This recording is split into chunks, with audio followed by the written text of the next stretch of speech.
మీరు తెచ్చిన సచివాలయంతో ఒక్క పోస్ట్ అన్న అదనంగా వచ్చిందా? మీరు కట్టిన కమాండ్ కంట్రోల్ రూమ్తో ఒక్క పోస్ట్ అన్న అదనంగా వచ్చిందా? మీరు కట్టిన ప్రగతి భవన్ వల్ల ఒక్క ఉద్యోగమైన వర్క్ అన్న వచ్చిందా? మీరు కట్టిన కాళేశ్వరం వల్ల ఒక్క ఎకరాకు నీళ్ళు ఏమైనా మీరు ఇచ్చిండ్రా? లక్షల కోట్ల రూపాయలు కాంట్రాక్టర్లకు ఇచ్చి కమిషన్లు కొల్లగొట్టడానికి మీకు ఉపయోగపడ్డాయి. కానీ మీరు మాత్రం ఆగర్భ శ్రీమంతులైన.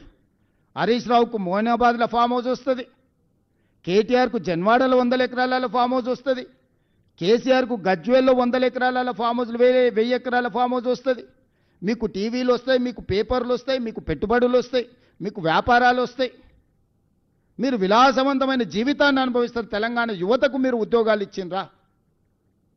మీరు నోటిఫికేషన్లు ఇయ్యక కొన్ని, నోటిఫికేషన్లు ఇస్తే ప్రశ్నపత్రాలు పరీక్షలు నిర్వహించకపోవడం కొన్ని, పరీక్షలు నిర్వహిస్తే ప్రశ్నపత్రాలు బజార్లలో పల్లి బఠానీలలాగా అమ్ముతుంటే 2011 తర్వాత 2025 వరకు గ్రూప్ 1 ఉద్యోగాలు మీరు నిర్వహించకపోతే, నేను వచ్చిన తర్వాత group 1, group 2, group 3, group 4, medical and health, police department సంవత్సరంన్నర తిరిగే లోపల 70,000 ప్రభుత్వ ఉద్యోగ నియామకాలు చేపట్టి నిరుద్యోగ యువకుల సమస్యను మేము పరిష్కరించినాము. ప్రతి ఉద్యోగి మేము ఇచ్చిన వాళ్ళ వివరాలు ఈరోజు మీడియాకి ఇస్తాం, మేము ఎప్పుడు కావాలంటే అప్పుడు. ఇట్లాంటి తప్పుడు మాటలు మాట్లాడతారని ఎల్బీ స్టేడియంలో శిల్పారామంలో ప్రజల కళ్ళ ముందు 562 మంది గ్రూప్ 1 ఉద్యోగాలు, ఇలా దాదాపుగా డిఎస్పీలు ఎంతమంది ఉన్నారో 120 ఆడపిల్లలు ఎంతమంది డిఎస్పీలు ఉన్నారో ఇలా పేపర్లలో రాశారు. గ్రూప్ 2లో 783 మందికి మీ అందరు సాక్షిగా నేను నియామక పత్రాలు ఇచ్చిన.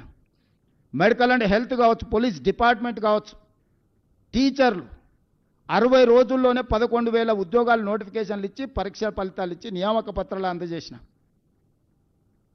ఈరోజు స్పోర్ట్స్ యూనివర్సిటీ మీరు స్పోర్ట్స్ని కంప్లీట్ నిర్లక్ష్యం చేశారు, మూసేసారు. ఏందయ్యా కేటీఆర్ ఈ నగరానికి తీసుకొచ్చింది ఒక గొప్ప వరం అంటే గంజాయి, డ్రగ్స్. పండగ పూట కూడా దీపావళి పండుగ చుచ్చుబుడ్లు కాల్చుకోవాల్సిన దగ్గర గంజాయి దమ్ము కొట్టాలి, డ్రగ్స్ సేవించాలి. ఈ నగరాన్ని ఒక డ్రగ్స్ అడ్డాగా కేంద్రంగా మార్చింది కేటీఆర్. నేను నిర్దిష్టమైన ఆరోపణ చేస్తున్నా. నువ్వు కలిసి తిరిగిన కేదార్ దుబాయ్లో డ్రగ్స్ మోతాదు మించి చచ్చిపోయినట్టు రిపోర్ట్లు రాలేదా? నీకు అత్యంత సన్నిహితుడు కదా, నీ వ్యాపార పార్ట్నర్ కదా. నీ బావమరిది ఫామ్ హౌస్లో దొరికిన వాడు డ్రగ్స్ కొకైన్ తీసుకొని దొరికింది నిజం కదా? 111 జీవోలో వయలేట్ చేసి వందలాది వేలాది ఎకరాలలో మీరు ఫామ్ హౌస్లు, మీరు మీ అనుచరులు ఫామ్ హౌస్లు కట్టుకొని నిబంధనలు తుంగలో దొక్కి హిమాయత్ సాగర్, ఉస్మాన్ సాగర్ని నిర్వీర్యం చేయాలనుకొని దాన్ని మూసేసి దాన్ని సర్వనాశనం చేయడానికి మీరు కంకణం కట్టుకుంటే పునరుద్ధరించడానికి ఈరోజు మేము ప్రయత్నం చేస్తున్నాం గోదావరి జలాలు తీసుకొచ్చి. ఈ నగరానికి ఏది మీరు ఇచ్చినా ఒక బహుమతి చెప్పండి, ప్రజలకు ప్రయోజనం చేకూర్చేది చెప్పండి, నిరుద్యోగ యువకులకు ఉద్యోగాలు ఉపాధి దొరికింది ఒక్కటి చెప్పండి. మీరు తెచ్చిన ప్రాజెక్ట్ ఏదైనా సింగిల్ ప్రాజెక్ట్ నేను చెప్పడం కాదు, మీరు ఆలోచన చేయండి. మేము 2014-14లో చేసిన అభివృద్ధిని 2014 నుంచి 2024 మధ్యలో వాళ్ళు చేసిన అభివృద్ధిని 10 సంవత్సరాలు మా పరిపాలన, 10 సంవత్సరాలు బీజేపీ బీఆర్ఎస్ పరిపాలన తీసుకోండి. నరేంద్ర మోడీ గారైనా చంద్రశేఖరరావు గారైనా గత 10 సంవత్సరాలుగా వాళ్ళు చేసిన ప్రణాళికలు ఏంటివి, తెచ్చిందేందో ఎక్కడ నిలబడి చర్చ చేద్దామన్నా నేను సిద్ధం. కేటీఆర్ను, కిషన్ రెడ్డిని ఇద్దరిని కలిసిరమని అడుగుతున్న, బ్యాడ్ బ్రదర్స్ని ఇద్దరిని.